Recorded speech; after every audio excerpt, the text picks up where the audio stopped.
Hello, everyone, and welcome back to Fluent English with Podcast. I'm Sophie, your host for today's episode. And I'm Alan, here to share some travel stories with you all. Have you ever dreamed of traveling the world and experiencing new cultures?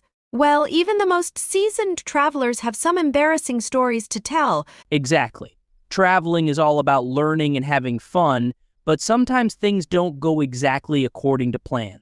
That's right. That's why Fluent English with Podcast is here to help you learn from these experiences. By listening to real conversations about travel mishaps, you can improve your English listening and speaking skills, all while picking up some useful vocabulary. Speaking of vocabulary, Sophie, how about we introduce some key words that might come in handy today? Great idea, Alan. The first word is lost. Have you ever been lost while traveling? It can be a bit scary, but usually you can find your way back. Definitely. Another word is missed. Maybe you've ever missed a train or a flight because you overslept or got stuck in traffic. Oh no, that sounds stressful. The next word is mixed up. Have you ever accidentally mixed up your passport with another document? That could cause a delay at the airport. Luckily, no, but I can imagine how embarrassing that would be.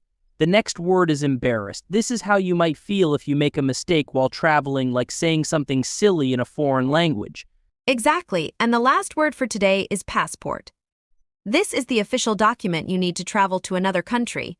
Make sure you don't forget it at home. Those are all great words to know, Sophie. Now, tell me, have you ever had an embarrassing travel moment? Oh, definitely. In fact, I once. Maybe we should save that story for later. Let's hear some embarrassing travel stories from our listeners first. Throughout the episode, we'll be talking to a few special guests who will share their hilarious and sometimes cringe-worthy travel experiences. Sounds exciting, but before we get to our guests, why don't we share a couple of our own embarrassing travel stories to get things started?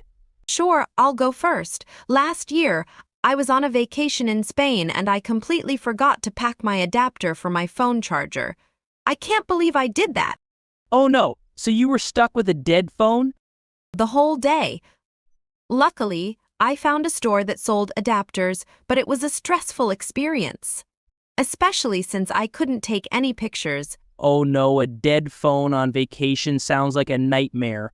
Luckily, you found a solution, Sophie, but before we move on, let's hear from our first guest, Henry. Henry, welcome to the show.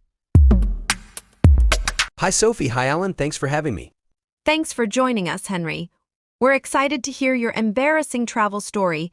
Well, a few years ago, I was on a backpacking trip through Europe. I was in a small town in France, and I was trying to find my hostel. The problem was, my French wasn't very good. Oh, that can be tricky. You bet. I saw a sign with the word auberge, which I thought meant hostel, so I walked into this building, and it turned out to be a bakery. Everyone inside started laughing, and I realized I'd completely mixed up the words. I felt so embarrassed, but the baker was actually really nice about it. He even gave me a free croissant. Well, at least you got a delicious reward for your mistake. Thanks for sharing your story, Henry. No problem. It was a funny experience in the end. Thanks again, Henry. That reminds me of a time when Hold on, Alan. We'll save your story for later. First, let's hear another conversation about a travel mishap. Oh no, I can't believe it. My flight is leaving in 10 minutes. What happened? Did you miss the train? No, the train was fine. But I completely forgot about the time difference. I thought my flight was at noon, but it's actually 11 a.m. Oh, that's rough. Have you tried calling the airline? Yes, but they said there's nothing they can do. I guess I'll have to rebook my flight. Well, at least you learned a valuable lesson about checking time differences.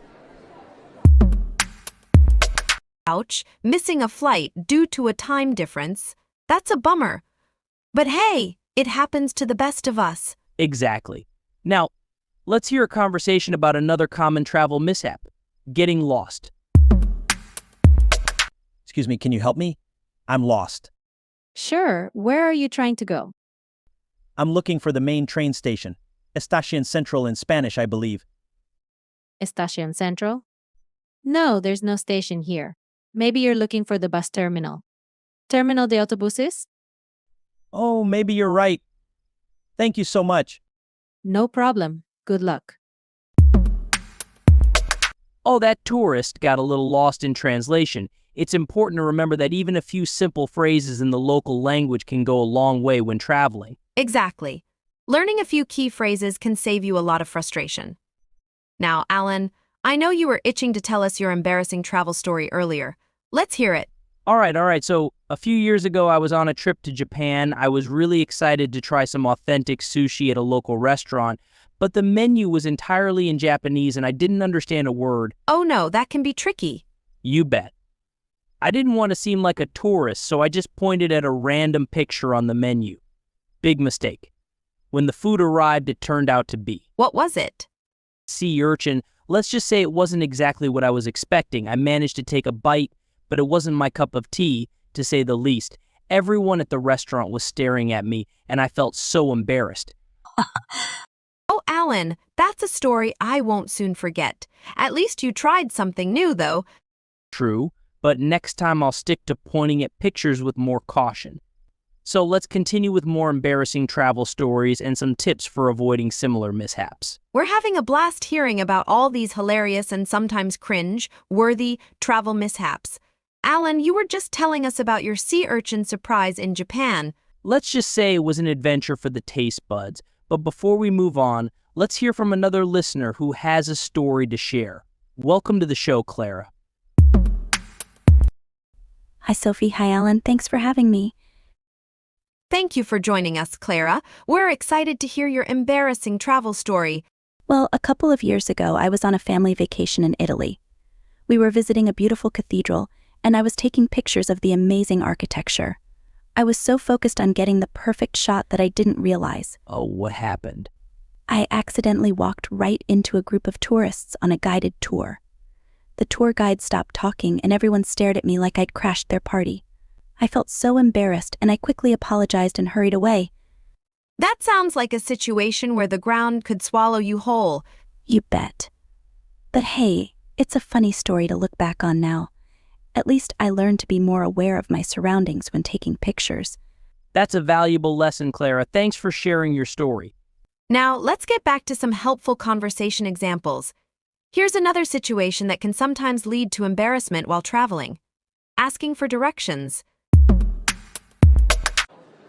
Excuse me, can you tell me how to get to the museum? Sure, it's about a 15-minute walk from here. Do you go straight ahead or turn right at the next corner? Straight ahead? Yes, and then take the second street on your left. You can't miss it. Thank you so much. Maybe I should ask someone else. As you can see in this conversation, even getting simple directions can sometimes lead to confusion. It's always helpful to have a map or use a travel app on your phone. Definitely. Learning from these experiences can help us all become smoother travelers. Before we get to some listener questions, let's hear one more embarrassing story from a listener. Welcome to the show, James. Hi, Sophie. Hi, Alan. Thanks for having me. Thank you for joining us, James. We can't wait to hear your story. All right, so a few years back, I was on a backpacking trip through Southeast Asia. I was in a crowded market in Thailand trying to bargain for a souvenir. I thought I was being a real pro negotiator. Oh, what happened? Well, I accidentally ended up haggling over the price of a live chicken. Everyone at the market started laughing, and I realized I'd completely misunderstood the situation. The seller was actually just trying to show me his chickens, not sell them. Oh, James, that's a new one. At least it's a story you'll never forget. You bet. It's a good reminder to be mindful of cultural differences when traveling. Absolutely, James. Thanks for sharing your story. Now, Sophie, we have some questions from our listeners who are curious about avoiding travel mishaps. Great. Let's take a look at the first question. A listener asks, what are some tips for overcoming language barriers while traveling? That's a great question. Here are a few tips. Learn a few basic phrases in the local language before you go. Many travel apps can translate simple phrases for you on the spot. Don't be afraid to use gestures and body language to communicate. Most people are happy to help if they understand what you're trying to say. The next listener asks, what should I do if I get lost while traveling? Don't panic. try to stay calm and retrace your steps if you can. If you have a map or travel app, use it to find your way back. You can also ask a local for directions, but remember the conversation example we heard earlier. Be clear and specific about where you're trying to go. Those are some great tips, Alan. Thanks to everyone who sent in questions. We hope this episode has helped you learn some valuable English phrases and tips for avoiding travel mishaps. Remember, even the most seasoned travelers have embarrassing stories to tell. The important thing is to learn from them and have fun along the way. Absolutely. Thanks for joining us on Fluent English with Podcast Today. Safe travels.